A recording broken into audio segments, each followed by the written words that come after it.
श्री गणेशाय नमः। हर हर महादेव। कर्मकांड बाई विभूति नारायण पांडे शास्त्री, महामाया नगरी, अंबिकापुर, छत्तीसगढ़। गीता ज्ञान चैनल में आप सबों का हार्दिक स्वागत है। माताओं, बहनों, प्रिय साथियों, आप लोग कैसे हैं? आशा करता हूं कि आप सब अच्छे से होंगे और अच्छा से होना भी चाहिए। तो आज मैं भगवान श्री गणेश और माता सरस्वती के चरण कमलों का वंदना करता हुआ अपनी कक्षा को प्रारंभ करता हूं। तो आज हमारी जो कक्षा का विषय है वह है कुंभ। मैं गारंटी लेता हूं कि आपका भ्रम टूटेगा। नमस्कार, आप देख रहे हैं गीता ज्ञान और मैं हूँ आपके साथ विभूति नारायण पांडे शास्त्री। मित्रों, आज मैं आपको बताना आवश्यक समझता हूँ कि यह एक इस नाम का व्यक्ति आपको रखनी चाहिए सावधानी। आपको दे रहे हैं हम चेतावनी। इस व्यक्ति के चाल को कामयाब मत होने दीजिएगा, वरना आप कहीं के नहीं रह पाएंगे। क्योंकि अक्सर इस ज़िंदगी में हमारी सफलता के साथ साथ दुश्मनों की तादाद भी बढ़ती है। देखिए, दुश्मन बनाने की ज़रूरत नहीं है। जीवन में तरक्की कीजिए, दुश्मन अपने आप पैदा होने लगेंगे। अब दुश्मन बढ़ेंगे इस ख्याल से सोचकर हम अपने तरक्की को नहीं रोक सकते, परंतु उनके खिलाफ या उनके द्वारा चले गए चालों को हम किस तरह से रोकें, हम इस वीडियो में आज आपको बताएंगे। कई बार लोग इतना गिर जाते हैं कि किसी के पराजित करने के लिए, उसे हराने के लिए, उसे नीचे दिखाने के लिए तंत्र मंत्र का भी सहारा ले लेते हैं। वे इसमें भी नहीं चूकते, क्योंकि उनको किसी भी हाल में आपको नीचे गिराना है, आपको बर्बाद करना है। लेकिन जो हनुमान जी के भक्त होते हैं, शनि देव जी के भक्त होते हैं, शिव जी के भक्त होते हैं, उनका कोई भी बाल बांका नहीं कर सकता। इस वीडियो में लक्षण, उपाय और सावधानियां हम सब कुछ आपको विस्तार से बताएंगे। किन किन आधारों पर आपके साथ क्या क्या होता है। मित्रों, आपसे हम निवेदन करते हैं कि इस वीडियो को शुरू से अंत तक ज़रूर देखिएगा। और मैं आज इस बात की गारंटी लेते हैं कि यह आपका भ्रम अवश्य टूटने वाला है। इससे पहले भोलेनाथ के सच्चे भक्त इस वीडियो को लाइक कर दें और कमेंट्स बॉक्स में हर हर महादेव लिख दें। मित्रों, कई बार जीवन अच्छा चल रहा होता है, बहुत सारे उम्मीदें होती हैं, कोशिश हमारे भी अच्छे दिन आ जाएं, पास आकर पलट जाता है। मान लीजिए कि आपने किसी काम को करने की योजना बनाई, भावनात्मक रूप से आपने उस काम को किया, शुरू में फ़ायदा हुआ, लेकिन जब अंत समय आया तो वह काम पूरी तरह से तहस नहस हो गया। इसके पीछे कई कारण हो सकते हैं।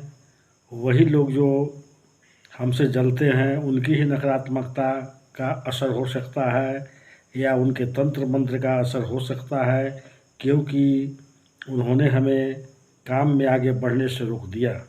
परंतु मित्रों, सवाल ये उठता है कि उन्होंने इतना आसानी से आपके ऊपर कैसे कर दिया, आपको बस में कैसे कर लिया। तो लोगों के लिए बस सवाल इतना है कि जो ही खुद बुरे कर्म करते हैं, जिनके कर्मों में खोट होती है, वो तो खुद सफलता हासिल नहीं कर पाते और न ही आपको करने देते हैं। और जिनकी कर्मों में दाग है, उन पर इन सभी चीज़ों का असर बहुत जल्दी हो जाता है।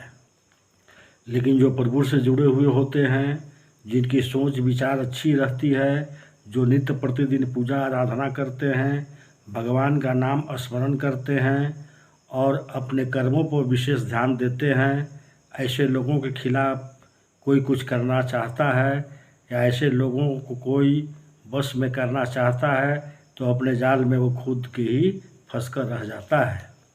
मित्रों, इसे ही कहते हैं प्रभु की माया। अचानक से आप क्रोधित रहने लगते हैं, चिड़चिड़े रहने लगते हैं।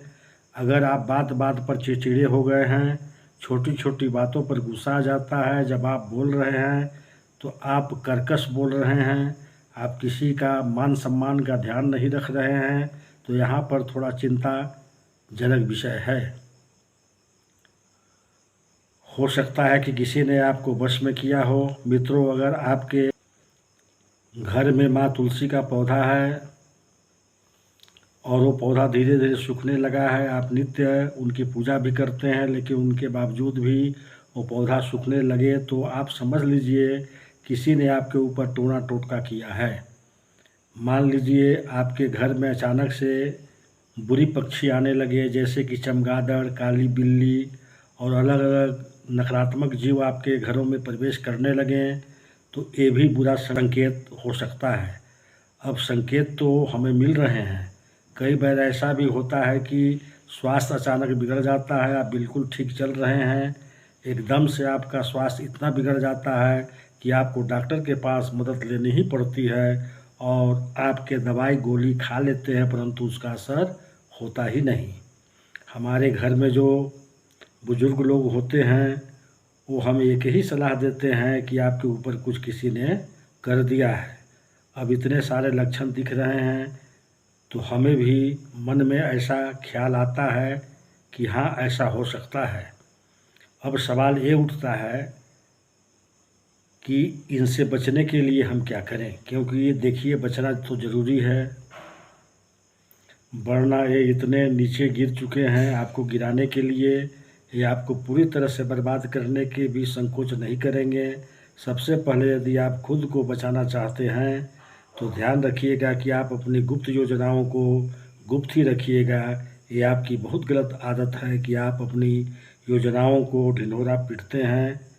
मैं ये करने वाला हूँ, मैं ये करने वाली हूँ, मैं इस काम में इतना पैसा लगाने वाला हूँ, इस काम में हमें इतना मुनाफा होगा, हमारे पास ये होगा वो होगा, सारी की सारी योजनाएं और किसी को बता देते हैं। जब आप ये सब बताते हैं तो आप ये तो नहीं जानते हैं कि सामने वाला आपका हितैषी है या आपका दुश्मन। अगर वो दुश्मन निकल गया है आपसे बहुत ज़्यादा प्रभावित होकर, उसकी नकारात्मकता अंदर ही अंदर जो मचल रही है वो आपके ऊपर छोड़ेगा और उस नकारात्मकता के चलते काम लगातार बिगड़ने लगेंगे। अगर आपके जीवन में ऐसा कुछ प्रभाव देखने को मिल रहा है तो बिना देर किए तुरंत हनुमान जी की शरण में चले जाइए। देखिए हनुमान जी से इस तरह की बुरी शक्तियाँ दूर रहती है, हनुमान जी के भक्तों से इस तरह के तंत्र मंत्र की शक्तियाँ दूर रहती हैं। अगर इसका सदुपयोग किया जाए तो ये बहुत अच्छी चीज़ है, लेकिन दुरुपयोग से और ज़्यादा स्थिति भयावह हो सकती है। आप संकट मोचन हनुमान जी की शरण में चले जाइए। ऐसे हनुमान चालीसा की कई सारे ऐसी पंक्तियां हैं, हम उनका स्मरण कर सकते हैं। जब जीवन में दुख के बादल छाए तो आपको भी ध्यान रखना है, सब सुख रहे तुम्हारी शरणा, तुम रक्षक काहू को डरना। हनुमान चालीसा के ये दो पंक्तियां हैं जो कि आपके जीवन को बदल कर रख सकती है। देखिए हमें किसी और के भरोसे नहीं रहना है, हमें केवल परमात्मा और अपने कर्मों के भरोसे रहना है, क्योंकि एक प्रभु ही हैं जो हमें बुरे समय से बाहर निकाल सकते हैं। देखिए मानव जीवन मिला है भोगने के लिए, तो हम ऑलरेडी भोग रहे हैं। जीवन में कई तनाव हैं, कई सारी तरह की परेशानियां हैं। किसी को काम का प्रेशर है, किसी को व्यापार का प्रेशर है, किसी को नौकरी की चिंता है, सबके पास अनेकों चिंताएं हैं, लेकिन हम हर तरह से भोग ही रहे हैं। तो पहला कारण स्पष्ट है। दूसरा है मार्ग जीवन भजने के लिए भगवान का स्मरण कीजिए, आपका ज़िंदगी बहुत शानदार हो जाएगी, आपको बहुत अच्छे फलों की प्राप्ति होने लगेगी। भगवान का नाम एक ऐसा आधार है कि पूर्व जन्मों के पापों को काटकर आने वाले समय को सरल, सामान्य, चमत्कारी और ज़बरदस्त बनाया जा सकता है।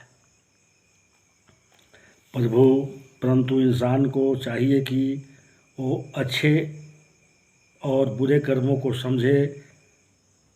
आदमी अपने भावनाओं में बहकर वो काम करता है जो अनैतिक होते हैं। आपको हनुमान मंदिर जाना है, ध्यान से सुनिएगा, लाल फूल के माला और केवड़े का इत्र चढ़ाना है और वहीं बैठकर हनुमान चालीसा का पाठ भी कर लेना है। एक उपाय और बताना चाहूँगा। इसमें करना क्या है, मंगलवार और शनिवार के दिन हनुमान चालीसा का पाठ तो करना ही है और हनुमान जी को गुड़ चने का भोग भी लगाना है। देखिए, जो गुड़ और चने की जो महत्ता है उसके सामने बड़े बड़े भोग भी फीके हैं। तो प्रिय साथियों, जो हमारी चैनल को पहली बार देख रहे हैं वो कृपा कर इसे सब्सक्राइब अवश्य कर देंगे और हाँ, बेल आइकॉन को प्रेस करना ना भूलें, जिससे कि हमारे द्वारा दी गई नई नई जानकारियाँ का नोटिफिकेशन आपके पास जल्द से जल्द पहुंच सके। तो अब मैं अपनी कक्षा को यहीं समाप्त करता हूं। नमस्कार।